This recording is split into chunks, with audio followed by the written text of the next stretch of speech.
പത്തനംതിട്ട തിരുവല്ല മാന്നാറിനടുത്ത് സ്ഥിതി ചെയ്യുന്ന ഒരു ചെറുദ്വീപാണ് പരുമല. അവിടെ ഏകദേശം 100 വർഷങ്ങൾക്ക് മുമ്പ് മലങ്കര ഓർത്തഡോക്സ് സുറിയാനി സഭയുടെ ഒരു മെത്രാപ്പോലിത്ത കടന്നുവരികയും അഗണ്യമായി കിടന്നിരുന്ന പരുമല എന്ന ഈ സ്ഥലത്ത് ഒരു സെമിനാരി സ്ഥാപിക്കുകയും ചെയ്തു.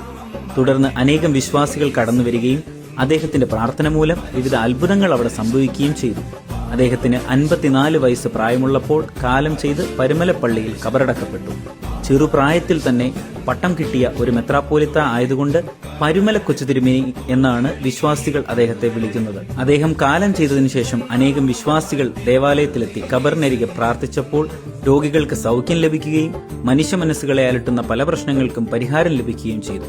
അദ്ദേഹത്തിന്റെ അത്ഭുത മധ്യസ്ഥത നിമിത്തം പരിശുദ്ധ സഭ ഇദ്ദേഹത്തെ ഭാരതത്തിൽ നിന്നുമുള്ള പ്രഥമ പ്രഖ്യാപിത പരിശുദ്ധനായി പ്രഖ്യാപിക്കുകയുണ്ടായി. 1-2 തീയതികളിലാണ് നവംബർ മാസം പരുമലപ്പള്ളി പെരുന്നാൾ കൊണ്ടാടുന്നത്. പെരുന്നാളിന്റെ കൊടിയേറ്റ് കർമ്മത്തിൽ വെറ്റില ആകാശത്തേക്ക് എറിയുന്നത് ഇവിടുത്തെ മാത്രം പാരമ്പര്യമാണ്. അതുപോലെ തന്നെ പെരുന്നാൾ ദിവസങ്ങളിൽ വിവിധ ദേവാലയങ്ങളിൽ നിന്നും നാനാജാതി മതസ്ഥർ കാൽനടയായി ഈ ദേവാലയത്തിൽ എത്താറുണ്ട്. പരുമലപ്പള്ളി, പരിശുദ്ധ പരുമല തിരുമേനിയുടെ കബറിടം, ആദ്യകാല വസതി, ധ്യാനമന്ദിരം, പരുമല തിരുമേനി സ്ഥാപിച്ച സ്കൂള് എന്നിവ ദേവാലയ കോമ്പൗണ്ടിൽ നമുക്ക് കാണുവാനായി സാധിക്കും.